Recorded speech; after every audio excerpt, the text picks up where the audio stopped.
Hey guys, it's that time again. It's time for another episode of Ask James.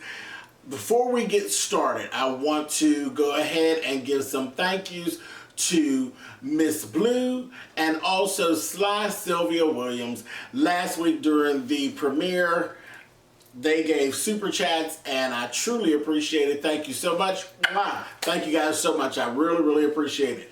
Now, we got a lot to cover here, so let's not wait too long. Let's go ahead and let's get started. First letter. This first letter does not have a title, and it goes a little bit like this. Hey James, love the show. I am a married bisexual man who is married to a bisexual female. She expresses a clear disdain for bisexual men, but is bisexual herself. And I think it's very hypocritical. She has even expressed bringing another female into our mix, which I'm cool with. However, she doesn't know anything about me, and there's nothing to know because I have never cheated on any of my girlfriends or boyfriends. Bisexuality doesn't indicate if someone has poor character and doesn't honor their commitments, but in her mind, she thinks it will. She tries to frequently go through my phone, and when I refuse, she gets pissed and hurt. She will find no inappropriate communication with anyone. However, she will find some adult material in there that would make her very pissed and hypocritically judgmental. Got some naked pictures in there, huh? Okay. If I put my foot down, she will back off. I don't know whether to lay everything out on the table or just tell her to back off and respect my privacy. I don't want to make her sound bad. She has many other wonderful traits, and we are so much alike and have so much in common. And then, in parentheses, more than she thinks. What to do? Now, you already know. You already know. I don't know why y'all try to put me on the spot with this type of stuff. You already know that I'm all for telling the truth because you're basically wasting time. Yeah, she got all these other really nice traits about her, and y'all got a lot in common, and y'all get along real well, it seems, other than the fact that she don't really trust you, because she don't. That's why she keep bringing it up. She don't trust you, and there's something that is weighing on her as to why she doesn't trust you, because she wouldn't keep asking to go through your phone. Like, there's something going on with her that makes her want to know what's in your phone. But my thing is, if you feel in your heart of hearts that things are going to change with you all when she figures out that you are actually bisexual, it probably is. So you're wasting your time because guess what? It's going to happen. It is going to happen. At some point, it ain't got to be you turning your phone over and giving it to her or none of that. At some point, you're going to do something that slips up and your bisexuality is going to come right up to the forefront, because when there's something about you like that, it doesn't go away. It doesn't go away, and you can't hide it forever. The fact that you're trying to hide it is already an issue. So the longer you all go on and she doesn't know, the more hurtful that it's going to be when it does come out. Y'all go on and tell her and let the chips fall where they may. If she's the right one for you, then she's going to respond completely different than what you thought she would respond. If you're really wasting your time, she's going to show her ass. She's going to show her ass. She's going to show her true colors, what you actually think to be her true colors, and then y'all can go ahead and handle it from there. But all of this slipping and sliding, I am never a fan of slipping, sliding, hiding, and trying. That's just not me. That's not me, and you knew that when you wrote that letter to me. That's just not my way of doing things. And I can't play this game. I can't play this game at all. You know, I really have an issue when people are sitting. You know, it's one of those things. I don't like that, but meanwhile you are that. I don't have time for that. I can't play those games. So, truth. Anytime you're involving me and you're asking me a question, you pretty much know I'm gonna go with the truth. The truth, because everybody got time to be wasting time. Life is too short. Life is too short to be running around hiding in corners and trying to lock phones and I ain't got time for that mess. But I got a sneaking suspicion that maybe once you tell the truth and let her know what's really going on, it may change her actual attitude about it, because she's just going off of what she thinks. And meanwhile, she with you every day. And the fact that you come out and say, listen, this is actually me. I actually like both sexes just like you do. That may actually change that whole hypocritical thought process, because she knows you. She knows you.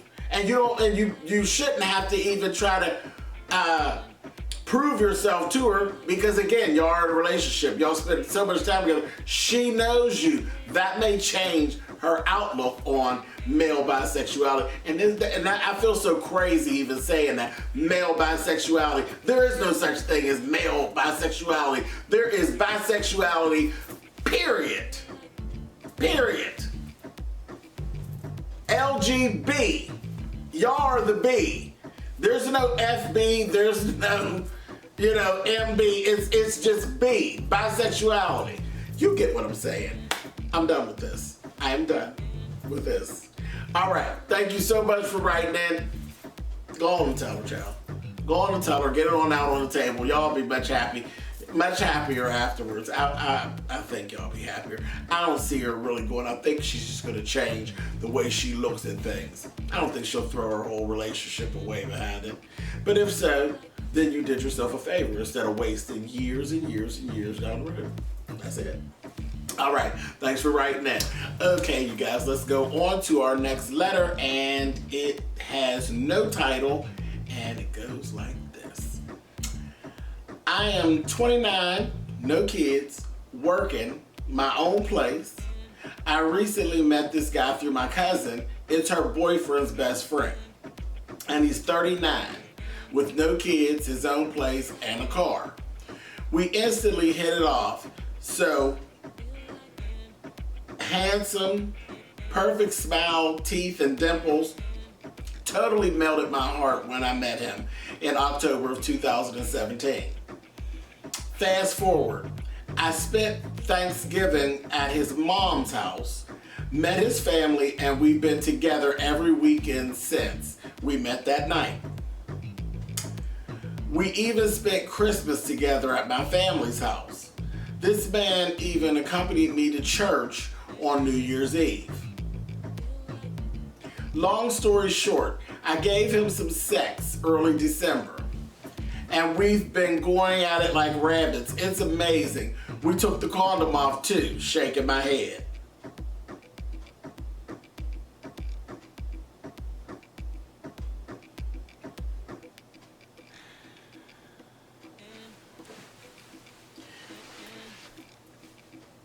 Really? Okay. All right. Here's the issue. Last night during sex, he stopped and told me I was taking too long to come. And he went to the bathroom. I'm like, what the fuck? So I went to the bathroom too. He was leaving while I was coming in, and he cursed me out and said, why the fuck are you creeping in the dark? That's not cool. Mind you, I wasn't, it wasn't that dark, and he just turned the light on while I was approaching the door.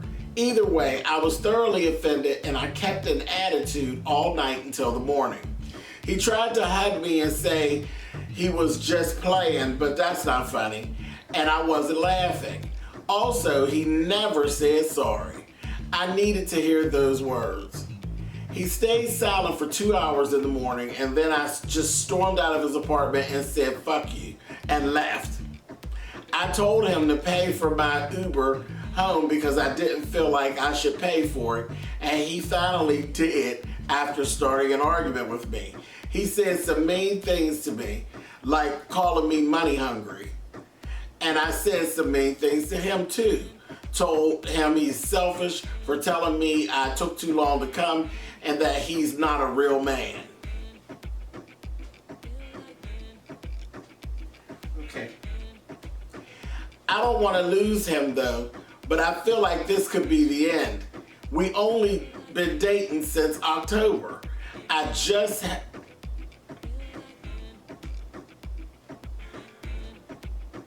proofread, people.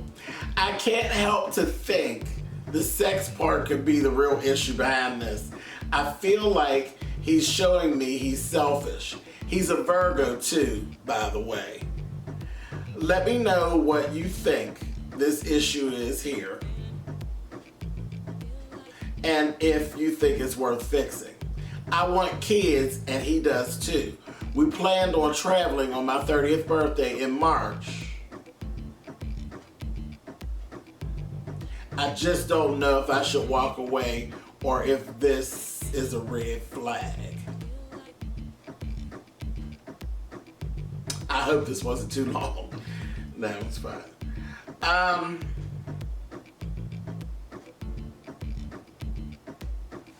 Listen.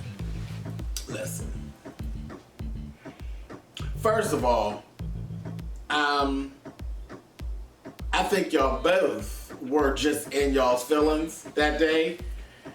Because that's what it sounded like. He was in his feelings for some reason and you were in your feelings for some reason. But the way the argument escalated so fast, and you all said, like, y'all went ham. Y'all went, like, he went, "You're a damn gold digger," and you went, "You ain't no real man, you can't get me to come." Y'all went at each other. Y'all don't even know each other that well to be attacking each other like that. So that's a red flag for me.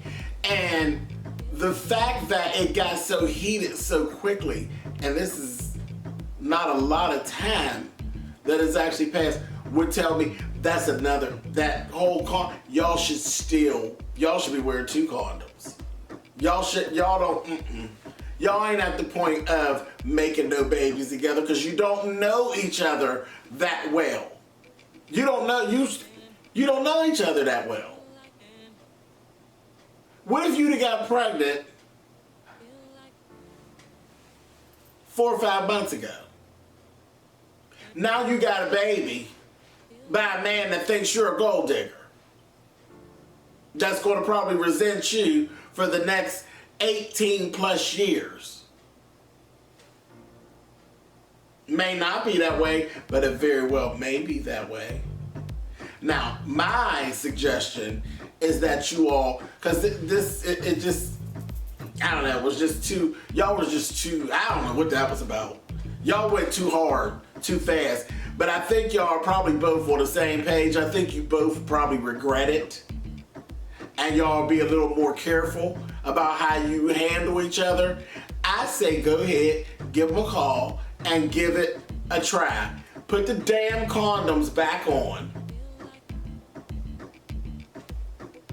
Put the damn condom back on, ma'am. Put the damn condom on. And slow down and get to know each other.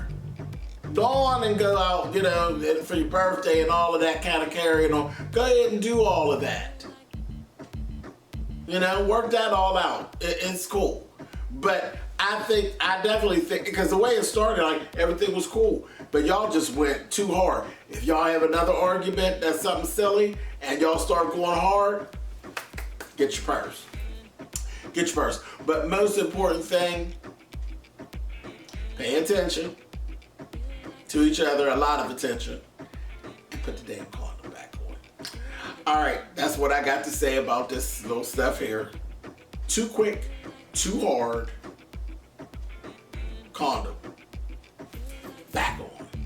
All right. Thanks for writing in, babe. Okay, you guys, let's move on to our next letter. And it goes like this. No title. No title. Goes like this. I have a 2-year-old son whose father is trying to be in his life. Before my child came along, my child's father was in a relationship, but I didn't know about it.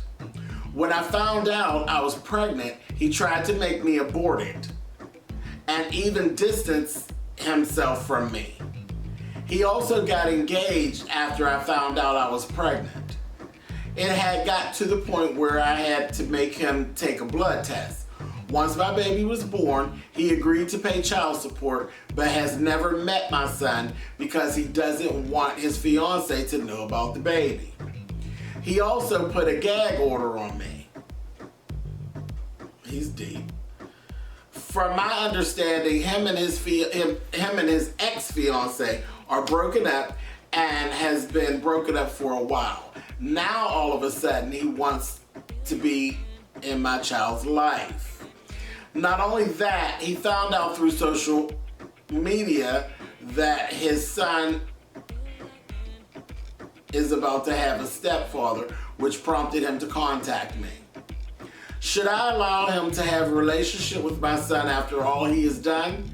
I would hate for him and his ex-fiance to get back together and he abandoned my son again. P.S. My baby's daddy is wealthy. Sorry for the long letter. Your letter wasn't long, baby. Now, come on. If you've been watching the show, you know, baby, we have had some long letters. We get some books up in here sometimes.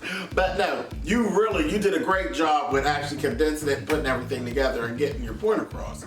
So, kudos to you for that. Let me say this. I understand you being pissed. I definitely understand you being pissed. The first thing that caught me in here where I said, okay, I'm going to excuse you for your level of pissivity is the fact that he tried to deny paternity. See, something about a person trying to deny paternity gets up underneath me in my crawl. You understand? And then to be proven that you are the paternal father. Whatever level of pissivity that you're experiencing is fair. Fair. But let me tell you what is not fair. What is not fair is for you to make the decision to not let your baby's father be in your baby's life. You don't get to do that. You don't get to do that. I promise you. I promise you. You will regret it. You will regret it. Because if you keep the baby and the father away from each other, that baby, and then it's a little boy child as well, he's going to resent you for it. I promise you. He's going to resent you for it. Let me tell you a little story about displaced anger. Okay, and this is a personal one. This is a personal one about displaced anger. Now, you all know I have adopted children. Okay? Now, my youngest child is 12 now. He's 12. Okay? 12-year-old little Scorpio. And I have never kept the biological parents away from the kids. Never kept them away. It's like, you know what, whatever your issues are, it is what it is. I have an open door policy. You can see the kids. I won't allow you to bring drama to me, but you can see the kids. It's always been this open door policy for them. Okay? Now, did they come and see him? That's a whole nother situation. It's another video for another time. But I have literally had this child since he was 12 hours old. Not 12 days, not 12 months. He was 12 hours old. Around the age of 4. he got all of this together that he was actually adopted, okay? Now, that wasn't at my hand. That's another video for another time. When your family members start blabbing and being around and doing too much, then my 4-year-old had to be explained that he was actually adopted. Somewhere around 5 or 6, my child got it in his mind that it was me who was keeping his father and mother from actually wanting to raise him. Now, here we are, 8 years later, and this child still has these little displaced anger issues about feeling as though I'm the one who kept his parents from wanting to do right by him, which that's not what happened at all. But see, I am the kind of parent that will not stand flat-footed and say, your mama and your daddy was this, and your mama didn't do this, and your daddy didn't do that. See, I don't do that. I didn't do that. I've always sat back and taken the brunt of whatever it was, and it was what it was. I don't care what they do out there. And I'm not going to sit here and down-talk your parents. So in his mind, his parents are the greatest people in the world. Well, guess what? I can live with that. I can live with that. What I can't live with is being a person that stood over this child and said, your daddy wasn't shit and your mammy ain't shit. And I can't live with that. I can't sit and look in the mirror and live with that. And I ain't gonna say that I ain't never said that the daddy and the mammy ain't shit. But I ain't never sat and told them that their daddy and their mama wasn't shit. And I ain't. I'm not gonna do that. I'm not gonna do that. I'll leave it an open door policy so that your parents can come in and you can meet your parents at your own hand and you can see them for who they are. It will not come from me. Do you understand what I'm saying? So I said all of that to say this. Don't put yourself in a position where you know his daddy wasn't shit back in the day, but then you end up being the bad guy. You got it? Don't stand between the boy child and his father. Let him have a relationship with his son. If he walks out and does what he's done in the past, you just be there to fix it. Because that's what mothers do. Mothers fix shit. That's what they do. It ain't fair, but nobody ever said that life was fair. Mom is generally always the stronger because mom has all of the weight to carry. Mom generally has all the weight to carry. I know it's not fair. I know it's not fair. You get to be pissed. You get to be pissed, but you don't get to try to push it off on your child. You don't. It's not fair. It's not fair. Not at all. He should have 100%, like he learned to love you, he should have 100% chance to learn to love him without any outside interference. That's just the way it should be. Now, the other thing is I'm going to say, people do change. People do change. And I ain't one for that. You know, where I'm a firm believer of when you show me who you are, then that's it. But I have to put that out there and be fair. People do change. And maybe he has learned from his past mistake. But again, you just be there to pick up the pieces if there's a need to pick up the pieces. Don't be in the position to be resented, because that's the word. You don't want to be the parent that's resented. And like I said, I've actually had to deal for years. I'm dealing with a displaced anger. The anger that my 12-year-old has should actually be put on his mother and father, but I've been dealing with it literally since around real good since about the age of 6. And I just eat it and I move on because I know the truth. God knows the truth.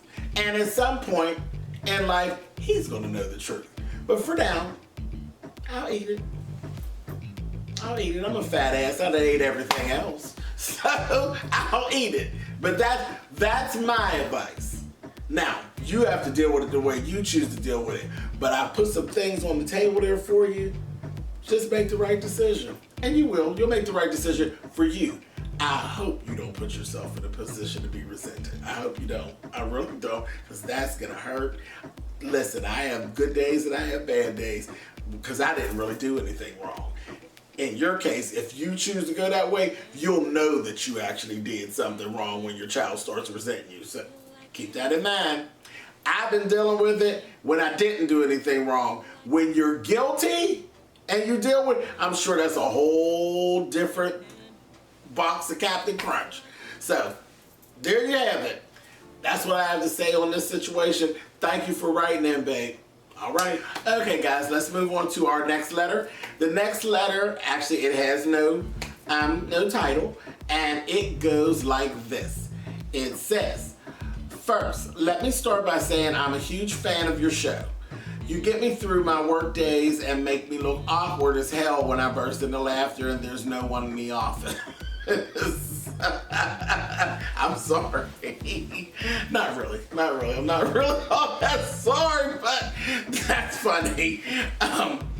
Okay, so here's why I'm writing you. For the past year or so, it's been a goal of mine to start a YouTube show. Good, okay. I have a lot to say about current events, music, and reality shows. Welcome, come on. I need somebody new to watch. Okay, I also want to use the show as an outlet to vent. And here is where most of my angst comes in. I'm an instructor at a community college and I sit on 2 advisory boards for children in the city.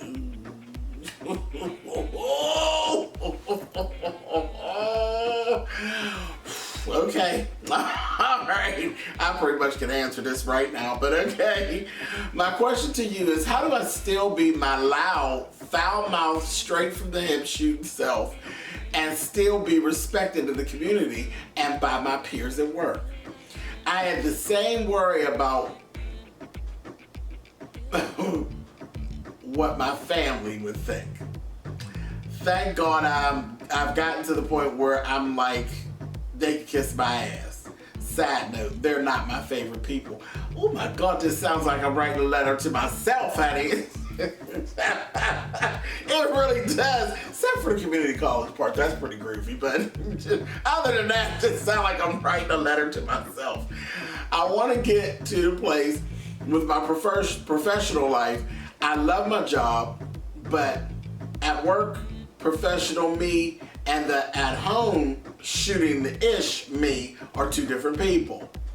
I guess what I need most is the courage to say F it and just do it. I truly value your opinion and any advice you have to offer, I would greatly appreciate it. Okay, so I don't have the professional life part and I don't have the 2 personas. I'm just the F it all the way around. Now, my situation is a little unique in the fact that I can employ myself. So I don't have anybody to answer to, and whenever I did have somebody to answer to, this thing would have gone a little different. So this is what I'm going to tell you. And I do have an answer to this. There are channels where you don't have to be on screen, okay? Listen, I've been around for a very long time and I watch, and there are channels where we have no idea who is behind the screen. Find you a cute little picture or something really groovy and that be your screen, or do video clips or moving little memes and stuff, and you can get on and you can do and say whatever it is that you want to say, and it never touch your person or your job. And that, I think, is for the best. The person that actually comes to mind is For the Love of Juice. For the Love of Juice is one of the best out there with the celebrity gossip stuff. She gets down. She gets down. Her numbers are phenomenal. She does a fantastic job, and for the longest time, we had no idea who she was. We had no idea who she was. And as a matter of fact, I'm sorry that she ever came on camera. I am sorry that she ever came on camera. But she's the one who actually sticks out in my head. When I think of For the Love of Juice, the thing that comes to mind first is the real pretty set of wet red lips that actually shows up when you go to her video. And then she has all these very cute little catchphrases and stuff. All those little catchphrases, that all can be used for marketing, that all can be used for merchandise and all of that. And again, you don't ever have to be seen. In your position, I think it best that you not be seen. Trust me, you not be seen. The family, when you decide to throw a dig at your family, shit, they already know. If they happen to come across it, they'll already know that it was for them. So that'll be that. That's no problem. But as far as your job, protect it. Protect it with everything you have. And listen, at this time, right now, this climate that we're in, baby, these YouTube streets are vicious. People literally, there are people on the YouTube streets at this time that literally spend their days and all their free time trying to figure out who people are, where they work, where they live, and who they've been involved with, just literally trying to gather people's information. So, give them something else to look for. Stay ambiguous. Stay ambiguous. It will work out wonderful for you, especially with the type of information that you want to push out. You don't need to be seen. And you can do this and you can do good numbers. Listen, For the Love of Juice, baby girl got my numbers beat by 4. Like, you could times my numbers by 4 and you still won't be at Juice's numbers. And if I'm not mistaken, I believe Juice actually started after me. I think she started after me because she always says that I inspire her. I'm like, to do what? To do what, girl? If you don't get out of here, she's wonderful. She really is. She's wonderful. She does a wonderful job, and her channel does very, very well. But that's what it is. Go look her up. If you don't know who she is, For the Love of Juice, and it's spelled Juice, it's Joose. Go look her up, see what it is that she does, see what it is that you like about what she does. Take that and turn it into your YouTube channel. And there's nothing, and that's another thing, let me just push this out there while I'm at it. There's nothing wrong with copying down on the YouTube streets. And I mean not copying to the point where you're saying exactly what I say, doing exactly what I do, but to actually pull inspiration from other YouTubers is not a problem. That's what we're all here for. Because if you ask us, most of us are decent people and will tell you how to do what it is that we do. You know, most of us are decent. But my point is, there's nothing wrong with copying, but make sure that when you're going to copy, make sure you're copying the right cat. You understand? That's it. That's what I have to say. Listen, when you get this going, you had better write me and send me a message so I can get subscribed to your channel and try to send some people your way as well. I think you're going to be great. I do, because again, you sound like me. The whole type of YouTube channel that you're trying to create sounds like the same stuff I do. So I am excited. I can't wait to see it. All right, thanks for writing in, baby, and I will be looking for my email. I'll be looking for my email. Remember, For the Love of Juice, go check out my girl, For the Love of Juice. You'll love, if you don't know who she is, you'll love what she do. And trust me, what she does will work for what you want to do. All right, babe, thank you. I'm so excited for you. All right, okay, you guys, this is the last one for today. It has no title, and let's go ahead and get into it. Okay, it goes like this. I want to know what your process to oh Lord. Okay, I want to know what was your process to celibacy. Child, so y'all want to get in my business, honey? Okay, cool. Didn't I tell enough today? Didn't I share enough of my personal business today? All right, let's go. A little over a month ago, I put my husband out because of his infidelity issues. Throughout our relationship and marriage, we had been together since our senior year of high school for over 26 years. We have been married for 16 years. We have 3 boys, 2 of them are teenagers. I have tried to put him out in the past like 3 times, but I eventually took him back. This last time, he was messing with a woman that was engaged. My husband knew, and when the fiance found out, he contacted me on Facebook and wanted to get revenge on my husband. Needless to say, it was a mess. I'd say.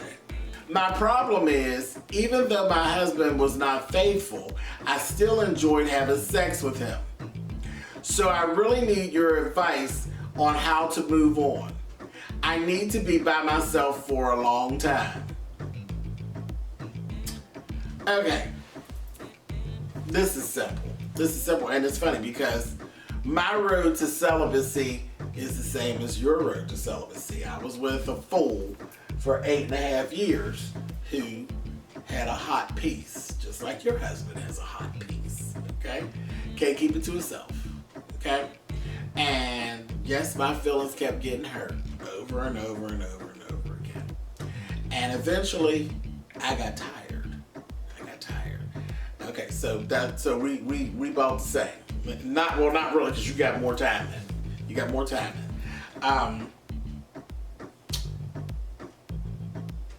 But that's it. My road to celibacy was the fact that I was tired. I was tired of feeling emotionally drained. I was tired of feeling embarrassed at the fact that my friends know that you just run around and just sleep with any and everybody.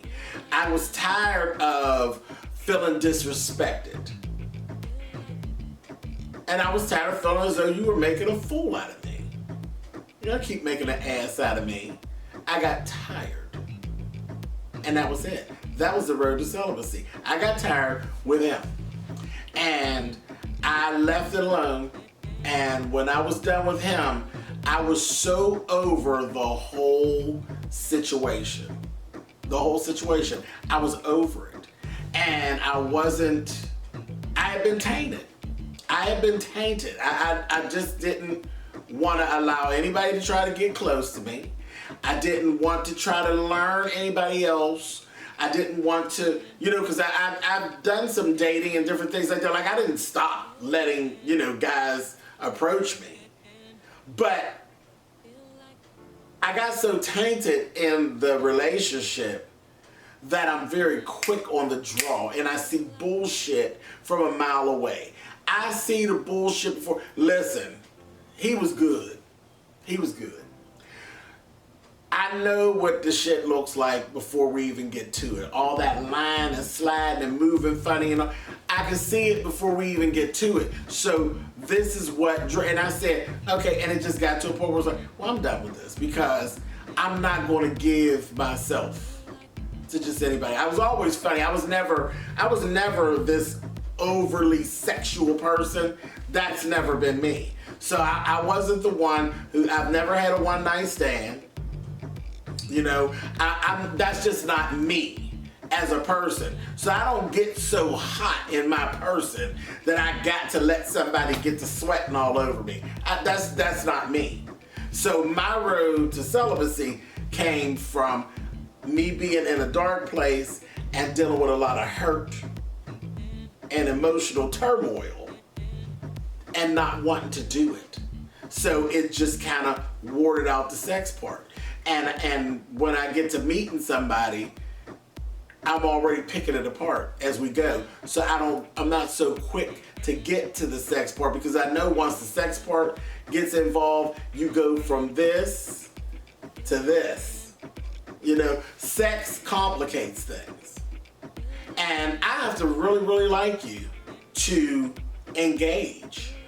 It's a big deal for me. some people don't see sex as a big deal. It's a big deal for me. It really is a big deal for me to let you, and I'm not going to get real graphic, but to let you share my space. It's my space on the planet. To let you share any of it.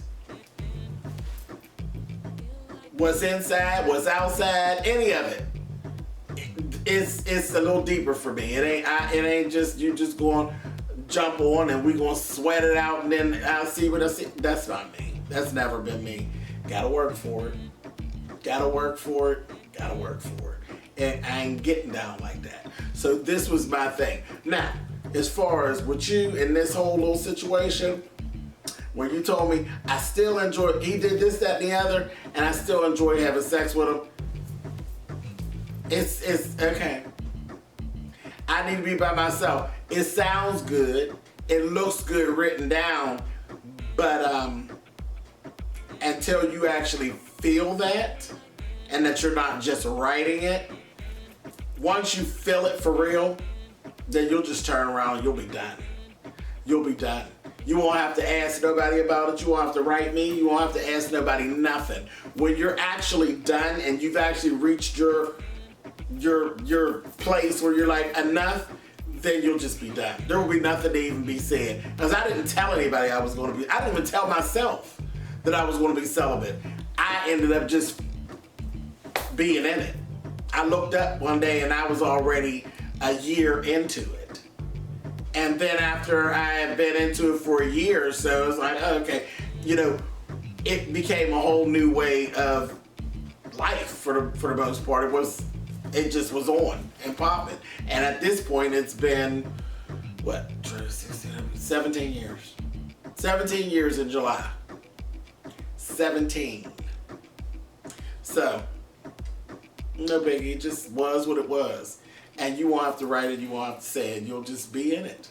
And when you get ready to get out of it, you'll just get out of it. You won't have to get on the mountaintop and scream, I'm going to get this thing away. It'll just be whatever it is. And that's where I'm at now. I'm like, okay, there was a period of time where I just didn't even take people seriously. Now I'm kind of listening a little bit more.